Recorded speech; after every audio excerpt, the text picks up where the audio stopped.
tey kontaan nañ trop pour war a jàkkaarloo ak àdduna bi ak waa Sénégal ñu wax leen exact lan moo nekk di dox ci fii ci Niafra ku nekk yëg nga ne lan 2004 amoon na compagnie bu ñu woon fii Astron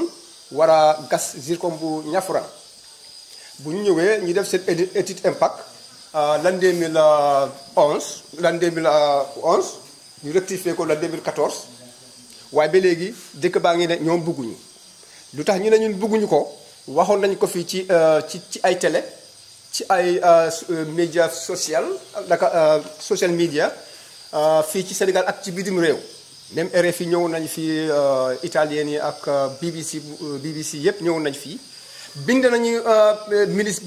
ministre environnement ak ministre de mine pour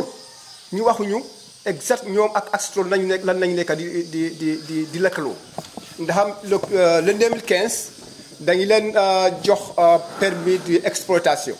pour juróomi at dem na ba juróomi at yooyu jee ba léegi Niafra kenn ñëw fii waxuñu lu xew lal mooy xew ak lal moo war a xew ba léegi ñu ngi ñaan gouvernement bi ñu waxuñu lu xew parce que am nañ droit pour yëg lan moo xew loolu constitution bu Sénégal moo ñu ko jox ñu wax ñu lu xew léegi ñu ngi ñaan gouvernement bu tey ñu ñëw ñu waxtaan ak Niafra ñu xam naka la ñuy tënki affaire yi moo gën am ñeneen ci suñu beneen dëkkandoor yi nekk fii ni Kabajo ñii ñëw di ñu menacer parce que ñoom dañu bëgg a ñu gas zircon bu Niafra bi zircon Niafra la nekk ñun la impacté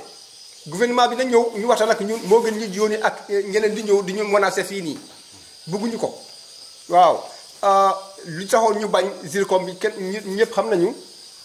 diin bi moo nekk suñu diggante ak géej gi ak suñu rizières yi bu ñu ko gasee rek dafa mel ni Niafra seen dund bi fu ñuy dundee dafay yàqu moo tax ñu bañ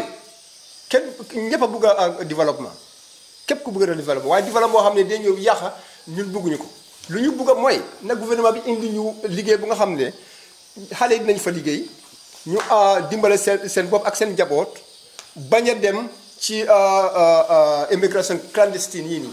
mooy tourisme bi fii ku xam Niafra da nga ko xam ak tourisme bi suñu ko développé fii yaakaar nañ ne xale yi duñu dem fenn xale yi te ñu ngi fii ñu ngi sant yàlla ne benn doomi Niafra génnew fi dem bitim réew jaaree ko si géej gi lu tax parce que dañu yaakaar seen Niafra ne bu ñu fa développé ñoom dinañu am lu ñu bëgg loolu lañ ñaan gouvernement bi ñu ñëw waxtaan ak ñun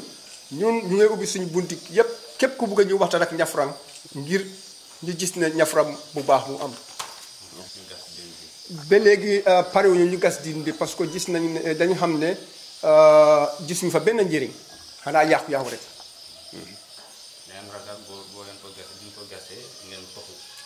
waaw nañ toxu parce que suñu ko gasee amuloo fu ngay dund nit yi dañuy tasaaru te Niafra fu mu nekk 6 kilomètres boo demee ci àll bi yëpp ay kër la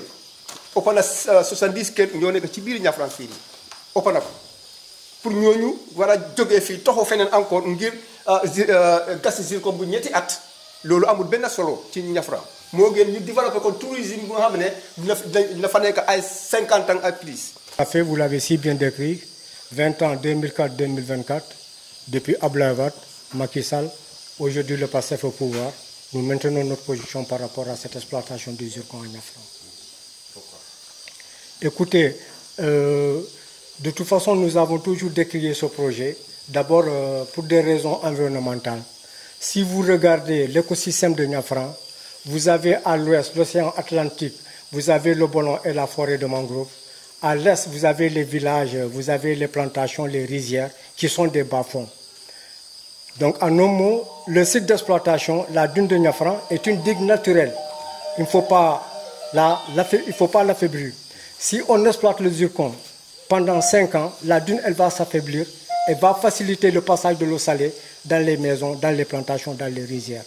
Ce qui est inacceptable pour des populations qui vivent d'agriculture. C'est pourquoi nous avons toujours dit que ce projet n'était pas bon pour le village de Niafra. Tout à fait, nous sommes prêts au dialogue. Nous avons toujours discuté depuis Abdoulaye Wade, depuis Macky Sall, plus que maintenant. De toute façon, le Premier ministre, en son temps, c'est quelqu'un qui avait décrié ce projet. Et depuis très longtemps, tout ce que nous avons assisté, c'est que c'est des populations de Kabadio qui viennent négocier à la place du village de Niafran. Ce que nous demandons, c'est que les autorités viennent directement rencontrer les populations de Niafran. Et j'irais mieux demander peut-être aux nouvelles autorités de privilégier les alternatives par rapport à l'exploitation du zircon. Quand vous voyez notre écosystème, tout à l'heure on l'a décrit, avec l'ostréiculture, le maraîchage, l'apiculture, le tourisme, la pêche et tout ça, c'était des alternatives qui peuvent quand même remplacer l'exploitation du zircon. Donc nous souhaiterons qu'il y ait une rencontre avec l'administration, mais aussi une commission environnementale et technique qui vient voir la faisabilité d'un tel projet. Et ce n'est pas à l'ordre du jour. Pour nous, c'est une question de survie, d'exploitation du zircon. Parce que exploiter le zircon aujourd'hui à Niafran, cela veut dire que le village va être délocalisé. Pour aller où? Pour faire quoi? Donc pour nous, il est impensable de penser qu'une telle exploitation se fasse, à moins peut-être que, je ne sais pas, que le gouvernement utilise le forcing, mais je ne pense pas que Sonko soit dans cette dynamique de forcer, d'obliger les populations à accepter un tel projet.